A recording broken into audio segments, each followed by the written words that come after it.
पाकर जिसने दैवी काया, छोड़ी दुनिया की सब माया, हिम्मत सिंह सा नाम कमाया।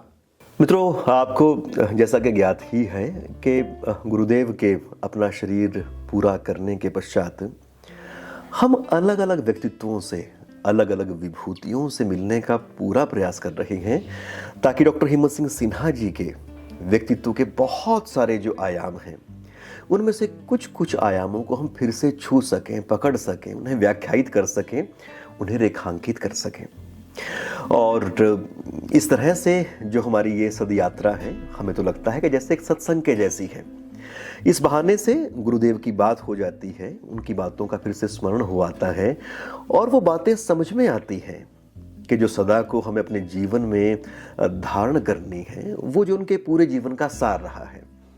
और आज इस कड़ी के अंतर्गत हम आज परम श्रद्धेय डॉक्टर भीम सिंह जी, जिनका के गुरु जी के प्रति असाधारण प्रेम और सम्मान रहा, उनके पास यहाँ पर आए हैं। आपका घर भी गुरु जी के जो आवास है उसके बहुत पास पड़ता है, इसलिए उनका हर रोज ही करीब करीब मिलना, उनके पास बैठना, बात करना होता ही था। तो आइए डॉक्टर भीम सिंह जी के साथ उनकी यादों के गलियारे की ओर बढ़ चलते हैं। मुझे तो 8 तारीख को कोई 7:30-8 बजे के आसपास डॉक्टर रामचंद्र का यूनिवर्सिटी कॉलेज से फ़ोन आया कि साहब आपको पता है कि सिन्हा साहब नहीं रहे। मैं कहा जी पता नहीं भाई। तो मुझे मेरी अभी बात हुई विकास जी से और उनसे पता लगा कि डॉक्टर साहब नहीं रहे। तो बखा भाई कोई बात नहीं, रखो, बखा थोड़ा सा सामान्य हो लो, क्योंकि ये तो स्पष्ट है कि डॉक्टर साहब की जितनी उम्र थी उसको देखते हुए फल पूरा पका हुआ था, कभी भी परमात्मा उनको बुला सकता है, इसमें तो कोई दो राय नहीं थी। लेकिन मानसिक रूप से जिससे संबंध होता आदमी का, आध्यात्मिक भाव और ये दूसरा अनुरागपूर्ण, तो वो कितने भी उसकी आयु हो जाए तब भी जब अलग होने का क्षण आता है तो फिर कष्ट होता ही है। बड़ा एक बदमज़गी सी नाश्ता भी किया, सब कुछ किया, लेकिन वो आनंद नहीं आया। बल्कि नाश्ते से पहले जब यूँ ही पता लगा, फिर मैं घर गया और वो टेंट वेंट सारे लगा रहे थे, सारे अपने प्रेम जी और संतराम जी। तो जब व्यवस्था 10-10:30 के बाद फिर मैं आया नहा धो करके, वो गए बाद में फिर अपना नाश्ता करके दोबारा फिर गए दाह संस्कार के लिए। तो उसके बाद 2-2:30-3 बजे आए तो फिर अपना दोबारा से स्नान करके सारा। डॉक्टर साहब का तो ये तो एक मैं तो उसको व्यक्तिगत अपनी अपूरणीय क्षति इसलिए मानता हूँ कि डॉक्टर साहब केवल गुरु रूप में ही मेरी इनके प्रति भाव नहीं था। मैं इनको अपने पिता की आकृति, प्रकृति, जिस प्रकार के मैं पिता का पुत्र हूँ, जो जैसी उनकी वेशभूषा थी, तो इनको जैसा उनका स्वभाव था, सरलता थी, विद्या के धनी थे, तो वही इनमें साक्षात अनुभव मतलब मैंने किया। और इसलिए जब से मेरा इनसे निकटता है, मैंने देखा, तो तब से मैं तो इनको उसी रूप में ही अपना आप सहज भाव उत्पन्न हो जाता था और वही उसी प्रकार से व्यवहार और जो भी मतलब उनसे मेरे को कभी कोई बात पूछने में, जानने में मैंने कभी इनसे संकोच अनुभव नहीं किया। मैं छोटा हूँ, ये है, मैं फलाना हूँ। अपने बड़ों से क्या मतलब कोई बात का नहीं पता, बड़ों से पूछने में मैं कभी आज भी नहीं करता। नहीं जैसे लोग उसको तो बात ही क्या साहब। मैं यहाँ 76 में विश्वविद्यालय में MA संस्कृत में प्रवेश लिया हमने, तो 2 साल रेगुलर रहे, फिर 1 साल MPhil में भी रेगुलर रहे। तो डॉक्टर साहब से सामान्य इतना परिचय मात्र था कि आप फिलॉसफी में प्रोफेसर हैं। वही हमारा विभाग जिस बिल्डिंग में, ये 3 विभाग था हमारा, तो उसमें मुख्य रूप से 3 विभाग थे। नीचे ग्राउंड फ्लोर के ऊपर तो प्राचीन भारतीय इतिहास विभाग था और इसमें उसका बीच में हमारा विभाग था और सबसे ऊपर टॉप में फिलॉसफी, दर्शन विभाग था। तो अपना डॉक्टर साहब वो काला बैग लिए हुए, धोती कुर्ता और जो सैंडल जैसे होते हैं पहने हुए, इसी मुद्रा में निश्चित समय पर उनको आते हुए और जाते हुए देखते थे। पैड़ियों में हम बच्चे थे, जैसे छात्र आज भी वैसे उसी मुद्रा में खड़े होते हैं, तो उनको प्रणाम करते थे, आशीर्वाद लेते थे। तो उस दौरान तो डॉक्टर साहब के साथ ज़्यादा निकटता या उसका नहीं हुआ। तो उसके बाद फिर मैं अपना एक MPhil करते ही 79 में एक पास के कॉलेज में जॉब लग गई और 82 तक मैंने PhD कर ली। तो उसके बाद फिर मेरा 84 में फिर चला गया, मैं पंजाबी यूनिवर्सिटी पटियाला में चला गया और वहाँ 15 साल तक रहा। तो वहाँ जाने के बाद फिर डॉक्टर साहब से संपर्क कम रहा, लेकिन जब भी कभी आते थे या कोई व्याख्यान लेक्चर वगैरह होता था तो मैं आ जाता था। मेरा संबंध पटियाला जाने के बाद भी कुरुक्षेत्र से ख़त्म नहीं हुआ, बल्कि मैं वहाँ इसीलिए गया था कि जिससे कि मैं यहाँ आ सकूँ। मेरे मन में कुछ ऐसी बात थी कि शायद डिपार्टमेंट में एंट्री इतनी आसान न हो, तो यूनिवर्सिटी टू यूनिवर्सिटी आना आसान हो जाएगा। इसी भाव से मैं यहाँ यूनिवर्सिटी कॉलेज को छोड़कर और मैं वहाँ डिपार्टमेंट में पंजाब यूनिवर्सिटी पटियाला में चला गया था। फिर मैं 98 में वापस आया, तो उसके बाद फिर, लेकिन तब तक डॉक्टर साहब रिटायर हो चुके थे। मुझे लगता है शायद 93 में शायद डॉक्टर साहब 92 या 89 हाँ के आसपास रिटायर हुए हैं और मैं 98 में। लेकिन डॉक्टर साहब का सामाजिक ऐसा कोई फंक्शन या कुछ ऐसा नहीं होता था कि जिसमें डॉक्टर साहब की उपस्थिति न हो। और मेरा थोड़ा सा स्वभाव था कि जो इस प्रकार का कोई अकादमी कोई हो तो चाहे थोड़ी देर से, लेकिन उसमें जाना जरूर रहता था। अतः जब विभाग में आ गए फिर तो जानकारी में रहते थे कहाँ डॉक्टर साहब हैं कहाँ नहीं है, तो मैं लेकिन श्रोता के रूप में ज़्यादा रहा। उतनी अधिक निकटता के रूप में जितना बाद में हुई उतना नहीं हो पाया जी। वो निकटता। तो फिर 2000 जब ये शहर के अंदर का आवास छोड़कर जब ये अबोलोकराम कॉलोनी में 2008 या 9 में कब आए, तब से तो फिर एक रेगुलर फीचर हो गया मेरा कि मैं मॉर्निंग टी पर सुबह घूमते हुए जाऊँ तो आते हुए कुछ देर बैठ लिया, या कभी मन को हुआ शाम हुआ, तब से तो फिर ये कुछ ज़्यादा ही बढ़ गई फ्रीक्वेंसी मिलने की। इससे पहले भी थोड़ी सी एक दो बात मैं जिक्र करना चाहता हूँ जो आवश्यक है। 2008-9 से पहले और पटियाला से मैं फिर यहाँ 98 में आया। इस बीच की विशेष बात ये रही कि वहाँ पटियाला में हर साल रामायण के ऊपर एक सेमिनार करते थे वहाँ।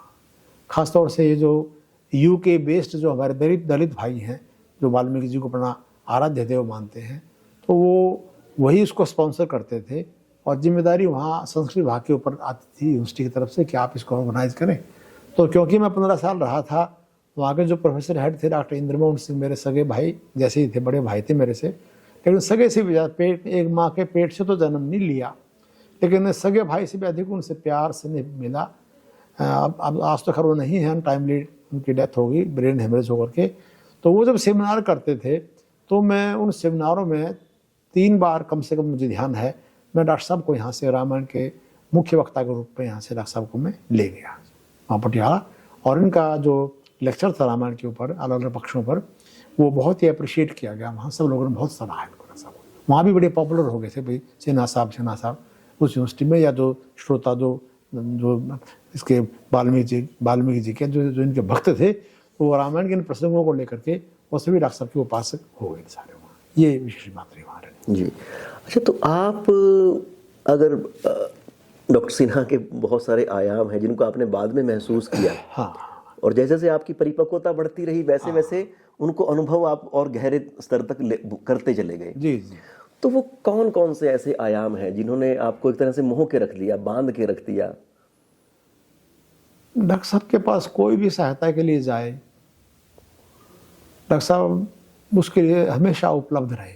इन्होंने कभी अगर कोई नीडी कोई या सहायता की इच्छा लेकर इनके पास जाता है, डॉक्टर साहब के द्वारा हमेशा उसके लिए मैं खुले देखे, चाहे वो पसंद हो ना पसंद हो कोई बात, लेकिन डॉक्टर साहब हमेशा उसके लिए उपलब्ध रहे। और इनका जो एक व्यक्तिगत रूप में भी कहूँ मैं, मतलब एक व्यक्ति के रूप में और एक विद्वान के रूप में, हर पक्ष से मैं तो इनका भक्त इसलिए हूँ कि अपने विषय की जितनी स्पष्टता मैंने इनमें देखी है। लोग डिग्री डिलीट भी हो जाते हैं लेकिन अपने आप में क्लियर स्पष्ट नहीं होते। डॉक्टर साहब अपने विचारों में इतने स्पष्ट थे, गीता का बार बार बोलते थे, क्लैवियम मास में विद्यार्थियों को बोलते हुए, क्लैव तुम नपुंसक मत बनो, नहीं तब तय उपयोज्य थे। मतलब वो बहुत हर बात को गीता के माध्यम से, हर समस्या का समाधान हो इसके माध्यम से उन्होंने उपस्थापित किया। तो मैं उनको वैदेशिक, अच्छा वो एक केवल भारतीय दर्शन के विद्वान नहीं मैंने देखा, उनको पाश्चात्य दर्शन विचार अस्तित्ववाद होता है, दूसरे कोई भी ऐसा वेस्टर्न फिलॉसफी मैंने नहीं देखी जो उनकी पहुंच से बाहर रही हो। और उन दोनों को पढ़ने के बाद फिर भी उनकी जो आस्था बाद में मैंने अनुभव की वो अपने भारतीय दर्शन में रही। तो एक अद्भुत, एक ऐसा व्यक्तित्व जिसे हम गीता की भाषा में आत्मरत, आत्मतृप्त और आत्मतुष्ट, मतलब कभी मैंने उनके चेहरे पर किसी चीज़ के अभाव का लक्षण या चिन्ह नहीं देखा, भाई मेरे पास ये नहीं है, मेरा प्रमोशन नहीं हुआ, या मैं वीसी नहीं बना, या मुझे फलां पुरस्कार नहीं मिला, मतलब मैंने कभी ये बात उनके चेहरे पर, कभी बातों में किसी में, वो तो हमेशा प्रसन्न और बड़ा संतुष्ट परमात्मा ने जो दिया उसके प्रसाद को सिर माथे पर लेते हुए, मैं कई बार मान लिया कुछ मानसिक कोई मुझे लगता था तो मैं शांति लाभ के लिए कई बार चला जाता था, तो उनके पास जाने मात्र से ही मैं ऐसा अनुभव करता कि मैं एक वटवृक्ष की छाया में आ गया हूँ और अब मुझे कोई कष्ट नहीं, मतलब अपनी फीलिंग की बात थी। तो जैसा मैंने जैसे पहले कहा कि मैं पिता मानता था उनको, तो जैसे पिता के पास बालक जाता है तो वो निश्चिंत हो जाता है, तो मैं कुछ ऐसी उनके साथ मेरा ऐसे रहा। और उन्होंने तो अपने जीवन को एक तथागत की तरह से रखा हुआ था कि मतलब निष्काम, सहज, और किसी भी स्थिति में मैंने उनको कभी निराश होते हुए कभी नहीं देखा। मैंने उनको डॉक्टर साहब पूर्ण पुरुष थे, और जब शरीर पूरा हो गया तो पूर्णाहुति हो गई। इस संदर्भ में है, पूर्णाहुति उस पूर्ण पुरुष की आज सफल हो प्रिय अपरुष। डॉक्टर साहब पूरे हुए उस दिन के संदर्भ में है, पूर्णाहुति उस पूर्ण पुरुष की आज सफल हो प्रिय अपरुष की, काटी जिसने नींव कलुष की, जिसने पाप की नींव काटी, कष्ट उठा खुद जनता खुश की, खुद कष्ट उठा करके जनता को खुश किया। उसका ही सुंदर वंदन हो, उसका ही सुंदर वंदना होनी चाहिए। श्रुति मंत्रों, वेद मंत्रों, श्रुति मंत्रों की ध्वनि बंदन हो, स्वाहाकारों को स्वाहा करते हैं मंत्रों में, स्वाहाकारों का स्पंदन हो, और अनर शिखोज्वल अभिनंदन हो। पाकर जिसने दैवी काया, छोड़ी दुनिया की सब माया, हिम्मत सिंह सा नाम कमाया, प्रभु की केवल चाही छाया। संसार से कुछ नहीं चाहा, केवल परमात्मा की कृपा चाहिए। करके बहुविध नित अघमर्षण, प्रायश्चित्तों से तन घर्षण, विषयों का तजकर आकर्षण, पाया पूर्ण हृदय का हर्षण। पूर्ण हृदय की प्रसन्नता जिसने प्राप्त की। मर्त्यलोक में ज्योति जगाई, देवगणों ने जय जय गाई, जो था संत महात्मा भाई, उसने सबकी करी भलाई।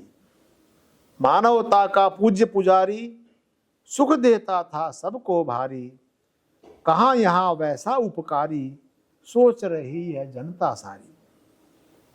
श्रेष्ठ पिता कुल गुरु महातारी, सब कुछ था वह सद्व्रतधारी, पूर्ण हुआ चिर निद्रा पाकर, दिव्य अमरता का यश लेकर। पूर्ण मद है, फिर पूर्ण मिदम है, मृत्यु जन्म का पूर्ण कदम है, भगत जगत का बैर बना है, यहाँ नहीं कुछ भी अपना है। देखो भेद बड़ा कितना है, क्या यह जगत सभी सपना है। उसको कौन भला भूलेगा, जो ऊंचा झूला झूलेगा। स्वर्गासन में बैठेंगे वो, वह तीजों वाली भूलेगा, अमर बना हरि को, परमात्मा को छू लेगा। आज उसी का स्मरण करें हम, शोक सभा की बात थी, आज उसी का स्मरण करें हम, मृत्युंजय बन के चमके हम, मृत्यु को जीत करके चमके हम। शोभित हो उसकी फुलवाड़ी, महक उठे मृदु झाड़ी झाड़ी। इन्हीं शब्दों के साथ दास के बाद फिर से मैं विनम्र भावना के साथ प्रणाम करते हुए अपने उनके विषय में अपनी भावनाओं से मैं विराम ग्रहण करता हूँ। धन्यवाद।